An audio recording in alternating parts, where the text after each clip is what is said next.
आप सभी लोग का स्वागत करते हैं आपके अपने चैनल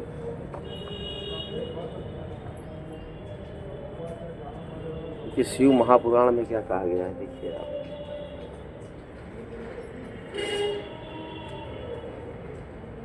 प्रथम खंड जो है विदेश्वर संहिता और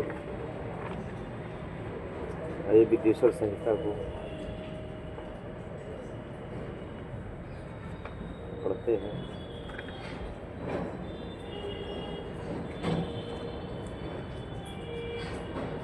व्यास जी कहते हैं कि एक समय श्री गंगा और कालिंदी के संगम महाक्षेत्र परम पावन प्रयाग में जब मुनियों ने अपना एक विराट सम्मेलन किया तो उसमें सूर्य जी के आने पर सभी लोगों ने अपने अपने स्थानों से उठकर उसका पूजन सत्कार करके हाथ जोड़ के ऐसी प्रार्थना की कि हे मुनीश्वर, कलयुग में सभी प्राणी पाप से पीड़ित हो, सत्कर्म रहित, परनिंदक, चोर, पर स्त्रीगामी, दूसरों की हत्या करने वाले, देहाभिमानी, आत्मज्ञान रहित, नास्तिक, माता पिता से द्वेष करने वाले और स्त्रियों के दास हो जाएंगे और किसी में भी धर्म नहीं रह जाएगा। तो ब्राह्मण वेद को बेच के जीविका करने वाले, आचार और व्रत का लोप करने वाले, क्षत्रिय धर्म के विपरीत कुसंगी और पाप परायण होंगे।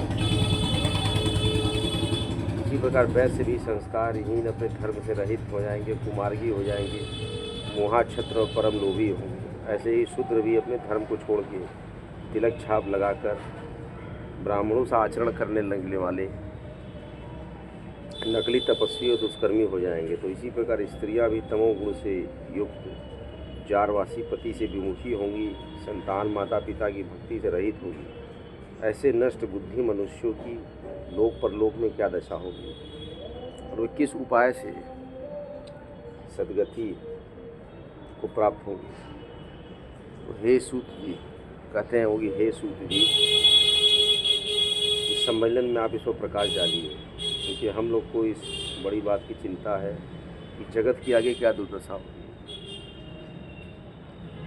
दूसरे अध्याय में शिव पुराण की महिमा और संहिताओं के भेद में सूत जी बोलते हैं कि हे मुनीश्वरों, ये अपने त्रिलोक हितकारी बड़ा अच्छा प्रश्न किया है। मैं आप लोगों की ऐसी रुचि देख के श्री गुरु जी का स्मरण करके जो कहता हूँ उसे आदर सहित सुनिए। कली के पापों का नाश करने वाले परमार्थदायक शिव पुराण नामक ग्रंथ सबसे उत्तम और वेदांत सार का सर्वस्व, इसको पढ़िए। इससे मनुष्य सर्वोत्तम शिव गति को प्राप्त होता है। वेद और श्री ब्रह्मा जी की सम्मति के अनुसार शिव जी ने पहले इस शिव पुराण की रचना की थी, जिसमें विदेश्वर संहिता, रुद्र संहिता, विनायक संहिता, उमा संहिता, मातृ संहिता, उमा का मतलब पार्वती जी, मातृ संहिता, एकादश रुद्र संहिता, कैलाश संहिता, शतरुद्र संहिता, कोटि रुद्र संहिता, सहस्त्र कोटि रुद्र संहिता, वायवी संहिता और 12वां धर्म संहिता, इतनी संहिताएं सम्मिलित हैं शिव महापुराण में। ये सभी पुण्यतर है। इसमें विदेश्वर संहिता, रुद्र संहिता, विनायक संहिता, ये तीनों संहिताएं 10-10 हज़ार की, और उमा और मातृ संहिताएं ये दोनों 8-8 हज़ार, और एकादश रुद्र संहिता 13,000, और कैलाश संहिता में 6,000, और शतरुद्र में 3,000, कोटि रुद्र में 9,000, सहस्त्र कोटि रुद्र में 11,000, वायवी संहिता में 10,000 और धर्म संहिता में 12,000। कुल 1 लाख श्लोकों का ये शिव पुराण है। पुराणों में यह चौथे नंबर का पुराण है। सृष्टि के आरंभ में शिव जी ने इसे 100 करोड़ श्लोकों में कहा था। अब 24,000 संख्याओं वाला शिव पुराण केवल 7 संहिताओं में शेष रह गया है। 24,000 संख्याओं वाला, जैसे कि विदेश्वर संहिता, रुद्र संहिता, शतरुद्र संहिता, श्री कोटि रुद्र संहिता, श्री उमा संहिता, श्री कैलाश संहिता और वायवी संहिता। जो इस 7 संहिता युक्त शिव महापुराण को आदर सहित पढ़ेगा वह जीवन मुक्त हो, शिव की कृपा उस पर। तीसरे अध्याय में मुनियों को ब्रह्मा जी उपदेश देते हैं।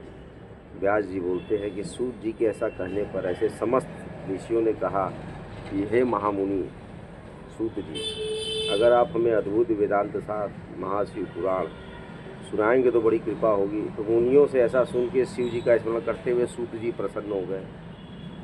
बोले कि हे ऋषि, पूर्व समय में जब पुनः पुनः कल्पों का क्षय होता गया और उसके बाद इस कल्प का प्रादुर्भाव हुआ, तो सृष्टि संबंधित कार्यों के आरंभ होने पर षटकुलीन, षट का मतलब छह होता है, अर्थात छह कर्मों के करने वाले उत्तम कुल के मुनियों में ऐसा मतभेद उत्पन्न हो गया कि ये सबसे पर है या नहीं है। तब इसके निर्णय के लिए लोग ब्रह्मा जी के पास गए। तो ब्रह्मा जी ने कहा कि जो सबसे पहले उत्पन्न हुआ, जिसे मन वाणी कोई गम नहीं, जिसे ब्रह्मा विष्णु रुद्र इंद्रादिक महाभूतों और इंद्रियों आदि से संयुक्त सारे जगत की उत्पत्ति होती है, वही सबसे ऊपर है और वह सर्वज्ञ जगदीश्वर महादेव जी हैं, जो परम भक्ति से दिखाई पड़ते हैं। रुद्र आदि सभी देवता जिनके दर्शनों की अभिलाषा रखते हैं। अतः हे ब्राह्मणों, आप लोग महादेव जी का प्रसाद खाने के लिए 1000 वर्ष का दीर्घ यज्ञ कीजिए। दीर्घ का मतलब बहुत बड़ा, जिसमें शिव जी की कृपा से आपको साध्य और साधन का ज्ञान हो जाएगा। तो मुनि पूछे कि हे सूत जी, ये और साधन क्या है? ब्रह्मा जी ने कहा कि साध्य शिव पद है और साधन, साध्य जो है शिव पद है और साधन उनकी सेवा कीजिए। तो साध्य शिव पद है और साधन जो है शिव की सेवा है, लेकिन इसके लिए साधक का हमेशा निष्क्रिय होना जरूरी है। इस प्रकार वेद विधि से भगवान शिव की आराधना होती है तो परमेश पद की प्राप्ति हो जाती है। जो जैसा करता है उसको वैसा ही फल मिलता है। इस संबंध में खुद शिव जी ने भी कई निर्देश दिए हैं। कानों से सुने, वचन से कहें, मन से मनन करें, ये भी एक महान साधन है। संभव है कि इस साधन में पहले से कुछ क्लेश प्रतीत होगा, लेकिन पीछे पीछे जब आप करने लगेंगे इस साधन को तो बहुत ही आनंद और मंगल प्राप्त होता है। चौथे अध्याय में सनत कुमार व्यास जी के साथ संवाद करते हैं। मुनि पूछते हैं कि हे ब्रह्मा जी, श्रवण और मनन क्या होता है, कीर्तन कैसे किया जाता है? ब्रह्मा जी कहते हैं कि ईश्वर के रूप को, ईश्वर के गुण को और ईश्वर के नाम में अपनी पूजा और जप से रुचि बढ़ाने के लिए और उसमें निरंतरता अपनी युक्तियों सहित अपने मन और उनके सम्मुख रखना, मतलब सामने रखना, ईश्वर के यही मनन कहलाता है। इसी परम ब्रह्म महादेव जी और शंभु भगवान के नाम का बराबर जप करना कीर्तन है। जैसे शिव शिव शिव शिव आप बोल रहे थे, कीर्तन हो गया। मन में पढ़ रहे तो मनन हो गया। और दृढ़ होकर भगवान संबंधी शब्दों को सुनना, जैसे कोई कह रहा है, जैसे मैं कह रहा हूँ, आप सुन रहे हैं भगवान के नाम को, भगवान के शब्दों को, तो उसमें चित्त में स्थिर करना, इसको बोलते हैं श्रवण, मतलब सुनना। ये श्रवण हो गया।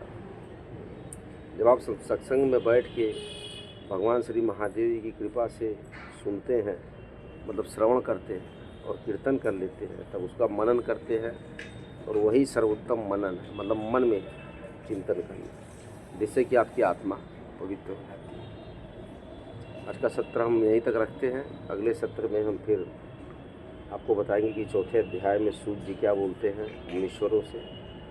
इस प्रकार से हमारा यह शिव महापुराण का जो चर्चा है चलता रहेगा। मैं काशी दरा से काशीपुत्र को पुनः प्रणाम करता हूँ।